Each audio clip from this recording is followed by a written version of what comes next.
हमारे एपिसोड की शुरुआत होती है प्रिंसेस स्वालिना के साथ, जो कुछ गार्ड्स के ग्रुप के साथ चल रही होती है। हम देखते हैं कि एक गार्ड अपने फ्रेंड से बोलता है उसने सुना है प्रिंसेस के पास कोई स्पेशल पावर है, लेकिन उसे लगता है कि शायद ये सिर्फ एक अफवाह है। अचानक से कुछ मॉन्स्टर्स उनके सामने आ जाते हैं। प्रिंसेस अपने मैजिक का यूज करती है और एक जबरदस्त फियरी मैजिकल पावर अनलीज करती है, जो आसानी से मॉन्स्टर्स को हरा देती है। और ये देखकर सभी गार्ड्स हैरान रह जाते हैं। जैसे ही मॉन्स्टर्स गायब होते हैं, हम देखते हैं कि सूरज चमक रहा होता है और जमीन से फूल उगने लगते हैं। ये पावर एक वजह है इविल को दूर रखने की और एल्फ किंगडम के साथ एक स्टेबल लाइफ बनाए रखने की। ये पावर अपने दुश्मनों को आग में दफन कर देती है और उन्हें फूलों के साथ अलविदा कहती है। प्रिंसेस स्वालिना आइडोरजिया के कॉन्टिनेंट की 7 महान सेवियर्स में से एक है। फिर हम देखते हैं कि प्रिंसेस स्वालिना कार्डिनल से एक बात के बारे में पूछ रही होती है, जिसके बारे में उसने पहले बात की थी। साइंस जो कर्स लैंड्स में दुनिया के अंत का संकेत देते हैं और उन्हें इन्वेस्टिगेट करने के लिए होली नाइट्स भेजने की ज़रूरत है। कार्डिनल उसे कहता है कि वो कभी इस बात से एग्री नहीं करेगा। उसके लिए ये सोचना भी मुश्किल है कि वो कर्स लैंड्स में से इंटरेस्ट दिखाए, खासकर उस डिस्टेंट डार्क कॉन्टिनेंट में। सेंट्रल कमांड कभी भी नाइट्स का यूज़ इस पर्पस के लिए करने के लिए परमिशन नहीं देगी। प्रिंसेस फिर कहती है कि वो खुद जाएगी, जो कार्डिनल को गुस्सा दिला देता है, क्योंकि उसे लगता है कि प्रिंसेस को अपनी करंट पोजीशन का अंदाज़ा नहीं है। अगले सीन में हम देखते हैं ताकुटो और एटू को। एटू उन्हें बताती है कि डार्क एल्फ्स ने बहुत ही तेज़ी से काम करके उनके लिए ये थ्रोन और काउंसिल चेंबर बनाया है। हम देखते हैं कि ताकुटो इसे लेकर बहुत खुश हो जाता है और एटू एक्साइटेड होती है एक ऐसी स्ट्रॉन्ग सिविलाइजेशन बनाने के लिए अर्थ पर जो आसमान तक पहुंचती हो। फिर मोल्टर, गिया और एमिली वहां आ जाते हैं काउंसिल मीटिंग शुरू करने के लिए। लेकिन शुरू करने से पहले एमिली किंग ताकुटो को एक गिफ्ट देती है। ताकुटो उस गिफ्ट से बहुत खुश होता है और उसे पहन लेता है। फिर मीटिंग शुरू होती है। मोल्टर एटू से पूछता है कि पहले कौन सी बिल्डिंग्स कंस्ट्रक्ट करनी चाहिए, क्योंकि वो लोग ऑलरेडी ज़मीन को क्लियर कर चुके हैं। एटू बताती है कि सबसे पहले वो लोग फूड प्रोडक्शन फैसिलिटी बनाएंगे, क्योंकि भूखे पेट कोई भी युद्ध नहीं लड़ा जा सकता।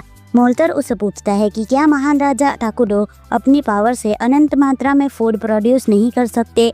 एटू उस पर गुस्सा हो जाती है और कहती है कब तक हम राजा पर डिपेंड रहेंगे और उन्हें बर्डन देते रहेंगे। साथ ही जैसे जैसे टेरिटरीज एक्सपेंड होगी, डिस्ट्रीब्यूशन प्रॉब्लम्स आएगी। फिर एटू उन्हें एक मीट ट्री दिखाती है, लेकिन सब लोग कंफ्यूज हो जाते हैं और उससे और क्लियरिफिकेशन मांगते हैं। वो बताती है कि ये उसके सिविलाइजेशन की एक फूड प्रोडक्शन फैसिलिटी है, एक ऐसा ट्री जो एक मिस्टीरियस मीट उगाता है जो ह्यूमन फ्लैश जैसे टेस्ट करता है, जो रिच और हाईली न्यूट्रिशियस हार्वेस्ट देता है। मॉर्टल बोलता है कि लोग शायद ह्यूमन फ्लैश जैसे मीट खाने के आइडिया से नाराज हो जाएंगे। एटू कहती है कि वो इसे टेम्परेरी प्लांट करेंगे शुरुआत के लिए और देखते हैं कि बाकी लोग कैसे रिएक्ट करते हैं। फिर वो बताती है कि उसे उस ट्री को मैनेज करने के लिए एक हट भी चाहिए थी और एक बिल्डिंग फूड स्टोर करने के लिए भी। एटू फिर नेक्स्ट आइटम डिस्कस करती है रिसर्च, क्योंकि उनकी नेशन अभी अभी काफ़ी यंग है, इसीलिए उन्हें अर्जेंटली लेटेस्ट टेक्नोलॉजी की ज़रूरत है, जो है मैजिक टेक्नोलॉजी। ताकुटो इस बात से बहुत एक्साइटेड हो जाता है और मोल्टर बताता है कि वो भी मैजिक के फील्ड में रिसर्चर है और जितना हो सके उनकी हेल्प करेगा। वो पूछता है कि किस टाइप का मैजिक रिसर्च किया जाएगा। एटू बताती है कि वो मिलिट्री पावर पर ऑर्डिनरी मैजिक सिर्फ कुछ डजन लोगों को ही टारगेट कर सकता है, लेकिन मिलिट्री मैजिक पूरी आर्मीज पर अटैक कर सकता है और टेरेन को भी उनके फेवर में बदल सकता है। इसके लिए उन्हें कुछ टैलेंटेड लोगों को मैजिक फील्ड में चूज़ करना होगा जो इस रिसर्च को लीड कर सके। उसके बाद वो लोग मिलिट्री प्लानिंग की तरफ मूव करते हैं। गिया बोलता है कि सबसे पहले उन्हें एक आर्मी ऑर्गेनाइज करनी चाहिए। किंग ताकुटो कहता है अभी के लिए वो आर्मी पर ज़्यादा फोकस नहीं करेंगे, क्योंकि वो कुछ प्रोड्यूस नहीं कर सकते, सिर्फ रिसोर्सेज और मैजिकल एनर्जी कंज्यूम करता है। गिया बताते हैं कि जो करंट वॉरियर स्क्वाड है उनके पास किंग को प्रोटेक्ट करने के लिए सफिशिएंट पावर नहीं है। और सबसे बुरा यह है कि ताकुटो और मोल्टर के सर पर बाउंटी लगा है, क्योंकि वो डार्क एल्फ्स के लीडर्स है। एटू रियलाइज करती है कि सबको ये डर है कि उनका शिकार किया जाएगा। किंग ताकुटो एग्री करता है एक हीरो प्रोड्यूस करने के लिए। एटू भी इससे एग्री करती है और कहती है कि हीरो प्रोड्यूस करने का कॉस्ट ज़्यादा है, लेकिन उसकी मेंटेनेंस ऑलमोस्ट ज़ीरो है, इसलिए वो बेस्ट ऑप्शन है। गिया पूछता है हीरो क्या होता है। एटू बताती है कि माइनोग्रा में कई हीरोज़ हैं जो उनके किंग के अंडर सर्व करते हैं। वो सभी बहुत पावरफुल होते हैं और स्पेशल एबिलिटीज़ के साथ आते हैं, चाहे वो थोड़े क्रेजी मॉन्स्टर्स ही क्यों ना हो, और उन्हें कम से कम एक को तो समन करना ही होगा। आर्मीज को हमेशा रिसोर्सेज चाहिए होते हैं और वो अनवांटेड अटेंशन भी अट्रैक्ट करती है, जबकि हीरोज़ उनकी सिक्योरिटी बनाए रखते हैं। इसीलिए वो एक हीरो प्रोड्यूस करेंगे और उसके बाद वो लोग थोड़ा सुकून से रह सकेंगे। ताकुरो इसे कंफर्म करता है और सबको एश्योर करता है कि वो ठीक रहेंगे और रीजन में पीस बनाए रखेंगे। उसके बाद ताकुरो डिक्लेयर करता है कि मैं सबको हैप्पीनेस दिलाऊंगा। इसी वक्त सीन शिफ्ट होता है एक सिटी में, जहां हमें एक हीरो दिखाई देता है जिसका नाम है लोनियस। कोई उसे बुलाता है, तुम यहाँ क्या कर रहे हो मेरे दोस्त, हमारे पास टाइम वेस्ट करने का वक्त नहीं है। लोनियस बताता है, चुप रहो, मैं भगवान से प्रार्थना कर रहा हूँ, उनसे ये प्रार्थना कर रहा हूँ कि वो हमें दुखों से छुटकारा दे, इसलिए चुप रहो सर। दूसरा इंसान कहता है, ठीक है तुम्हें जो करना है करो, लेकिन क्या तुम्हारी वाइफ और बच्चे हैं? लोनियस कहता है, हाँ मेरी वाइफ का नाम मर्सा है और मेरी बेटी का नाम मिनी है, लेकिन इसकी चिंता मत करो, चलो अपने सफ़र पर चलते हैं जो कई दिनों तक चलेगा। हमें डार्क कॉन्टिनेंट भेजा जा रहा है।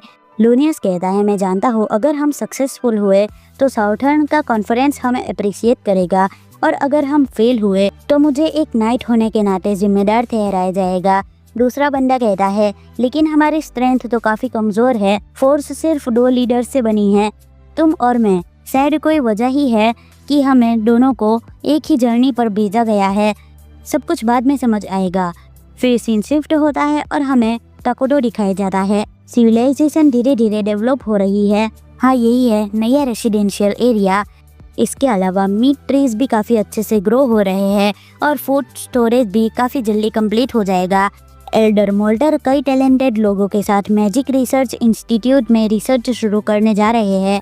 उन्होंने एक नियर बी वाटर स्प्रिंग भी डिस्कवर कर लिया है ताकि परमानेंट वाटर सोर्स सिक्योर किया जा सके, और अब एक वाटर कैनल बनाने की स्टडी चल रही है। जो बिल्डिंग है जहाँ किंग रहते हैं वही जनरल एडमिनिस्ट्रेशन का हेडक्वार्टर है। माइनोग्रा का गवर्नेंस सिस्टम एक ज़्यादा बड़े और इम्पोजिंग हेडक्वार्टर के लायक है, लेकिन अभी फ़िलहाल वो इतना ही कर पाए हैं, इसीलिए ये साइज़ अभी के लिए ठीक है। ताकुरो काफ़ी खुश है कि एमिली ने उसके दिए हुए टास्क के अलावा भी काफ़ी काम कंप्लीट किए, जैसे कि वाटर सोर्सेस सिक्योर करना, जिसके लिए वो उसका बहुत आभारी है। लेकिन सबसे इम्पोर्टेंट बात तो ये है कि डार्क एल्फ जो पहले बिल्कुल टूट गए थे अब ज़िंदगी से भरे हुए हैं। ताकुरो जानता है कि उसने ही उन्हें अपॉर्चुनिटी दी है और उन्हें ऐसे देखकर उसे बहुत खुशी होती है। जो एमिली देखते हैं कि वो चुप है और उससे बात नहीं कर रहा तो वो परेशान हो जाती है और कहती है कि उन्होंने उसके ऑर्डर्स इसीलिए माने क्योंकि वो उसकी काइंडनेस का बदला चाहते थे। ताकुरो उसे कहता है कि वो टूल्स सप्लाई करता रहेगा ताकि उनका डेवलपमेंट फास्ट हो, लेकिन वो सीक्रेटली ये सोचता है कि अगर उन्होंने खुद से बनाए तो उनकी क्वालिटी ख़राब हो सकती है। एटू उस पर हंसती है, कहती है कि ये तो चीटिंग जैसी लग रही है। वो कहती है चीट जैसी एबिलिटीज़ यूज़ करके डोमिनेशन एस्टेब्लिश करना काफ़ी मज़ेदार लगता है। तभी ट्री बोलता है, मैं अब खाने के लायक हो गया हूँ। एटू समझ जाती है कि माइनोग्रा के लोगों के लिए ज़रूरी फूड प्रोडक्शन सिक्योर हो चुका है। एमिली उन्हें वाटर सोर्सेस पर ले जाती है। जब वो सब उस अजीब फॉरेस्ट से गुजरते हैं एमिली अनईजी फील करती है। तभी वो शॉक हो जाती है जब वो स्प्रिंग देखती है जो उन्होंने ढूंढा था। गिया कहता है कि वो एमिली के कहने पर कैनल बिल्डिंग की पॉसिबिलिटी एक्सेस करने आया है, लेकिन उसे लगता है कि ये पानी अब ड्रिंकेबल नहीं रहा। सब उसकी तरफ देखते हैं। एटू कहती है ये पानी बिल्कुल ठीक है। फिर वो उसे पीती है और कहती है कि ये बहुत टेस्टी है। सब शॉक्ड हो जाते हैं। एटू फिर उसे बताती है कि इस पानी को देखो। एटू फिर उन्हें बताती है कि इस पानी को कर्स्ड डोमेन कहा जाता है और ये प्रूफ है कि ये ज़मीन अब माइनोग्रा का हिस्सा बन चुकी है। वो कहती है कि कर्स्ड डोमेन एक इविल क्रिएचर को एडवांटेजेस देता है, और अब क्योंकि वो सब माइनोग्रा के सिटीजन्स हैं तो अब उनका अलाइनमेंट न्यूट्रल से इविल में चेंज हो चुका है। तो अब वो समझ जाते हैं कि ये पानी सिर्फ सेफ ही नहीं बल्कि उनके लिए एक कंफर्टेबल एनवायरनमेंट भी बना सकता है। गिया फिर से इस पानी को पीता है और कहता है ये परफेक्टली नॉर्मल और ड्रिंकेबल है। ये कर्स्ड डोमेन डिफेंस के लिए परफेक्ट है और जल्द ही उनकी पूरी किंगडम की ज़मीन ऐसे ही बन जाएगी।